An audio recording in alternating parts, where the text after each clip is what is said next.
શું નામ છે તમારું? ફતેહસિંહ ભજાભાઈ પરમાર, સાબરકાંઠા દૂધ મંડી સેક્રેટરી. અને ગામમાં કઈ ગયેલો છો તમે? ગામમાં મોટા ફળિયામાં રહું છું. ગામમાં આશરે 25,000ની વસ્તી છે. 7,000 સભાસદો એના જાળવા રાખે છે. કન્ટિન્યુ આખા વર્ષમાં 1,500 લોકો અહીંયા દૂધ ભરવા માટે આવે છે. દૈનિક 1,500 લોકો સભાસદો ભરે રેગ્યુલર. અને દૂધ કેટલું થાય છે રોજનું? દૂધનું 7,000 લીટરની આજુબાજુ થાય છે. સવારમાં દૂધ થઈ જાય? સવાર સાંજ બંને. બરાબર. અને સંખ્યા ગાયની વધારે કે ભેંસોની? ભેંસોની સંખ્યા વધારે. હવે શિયાળામાં શું છે, ભેંસોની દૂધ વધારે આવે. બરાબર. ઉનાળામાં ગાયનું વધારે આવે. ગાયનું. એટલે આખા વર્ષમાં દૂધની સરેરાશ 7,000 જળવાય છે. 7,000 પર ડે. તમે હા છે ને, મારો કોઈ તબેલો છે, 5 ગાયો છે, 7 ભેંસો. તમે આ પેલું તમારા આપણે આ ચારામાં મૂક્યું છે હાઇડ્રોપોનિક ઘાસ? હા, એ ગ્રીન એનો તમે તમારા ચારા પર કઈ અખતરો કરેક્ટ નહીં કર્યો? હા કર્યો ને. આમાં હું છેલ્લા 2 મહિના એ લઈ જાઉં છું. એમાં ફેટ અને દૂધમાં બંનેમાં વધારો થાય છે અને એના લીધે સારી પૈસાની આવક પણ થાય છે. એક ગાય હોય તો 5 અવર બેવ થાય કેટલું દૂધ વધે? લીટર, 1.5 લગભગ લીટર?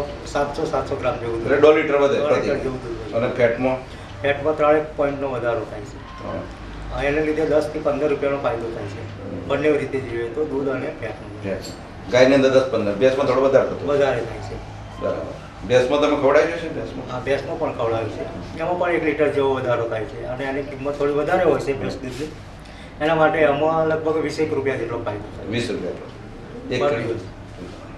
અને ગામમાં જે લોકો લઈ જાય છે એમનું કેવું છે? જે લોકો ગામમાં લઈ જાય છે લગભગ 70-80 સભાસદો પહેલાં 100 લઈ જતા હતા. હવે 70-80 લોકો લઈ જાય છે. હવે હમણાં વાત ઉપરથી અમને જાણવા મળ્યું છે. અમે અમને વારંવાર પૂછીએ છીએ મંડળી પર બોલાવીને. એ લોકો અમને એવું કહે છે કે આના લીધે અમને ઘણો બધો ફાયદો થયો છે. અને ઘાસ લેવા માટે તેઓ સવારમાં 7 વાગે આવી અને લાઈનમાં ઉભા રહે છે. જ્યારે ટેમ્પો આવે ત્યારે લોકો પોતાની એટલે ટૂંકમાં બહુ સારું છે. સારું એમના માટે. ચાલે. અને ખાય છે પણ સારું. ખાય છે બી. ગાયો ભેંસને ભાવે છે, રુચિકર છે ટૂંકમાં. એની કોઈ આડઅસર છે નહીં? કશી જ નહીં. કોઈ આડઅસર કોઈ છે અસર નહીં. નથી. અને તંદુરસ્તી સારી છે. સારી પાછી પણ બંધાઈ જાય છે. કોઈ એવું બંધામાં કોઈ પ્રોબ્લેમ કશું જ નથી. નથી. એટલે એનું લીધે શું પ્રોટીનને લીધે થોડું માફક આવે છે. માફક આવે છે. એટલે સારું છે તમારે. સારું છે. સભાસદો હવે ગ્રીન હાઉસમાંથી ઘાસ અહીંથી લઈ જાય છે. હવે આમાં અમે અહીંયા આગળ ચકાસણી કરી દૂધ લઈને આવે. અમે અહીંયા આગળ ફેટ મશીન આગળ ઊભા રહીએ છીએ, દૂધ ખરીદી કેન્દ્ર આગળ. ત્યાંથી અમને માલુમ એવું પડે છે કે એમનું દૂધ પણ વધારો થયો છે અને ફેટ પણ સારા આવે છે અને એમને પૈસા પણ સારા મળે